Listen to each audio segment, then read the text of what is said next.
তো মৃত্যু নেই, তোমার তো শুধু জন্মদিন। বিপন্ন অন্যের কাছে, শীর্ণ প্রেমের কাছে আমাদের জন্মগত ঋণ।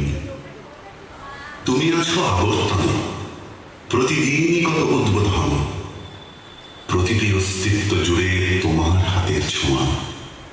25শে বৈশাখে জন্ম, পুনর্জন্ম 22শে শ্রাবণ।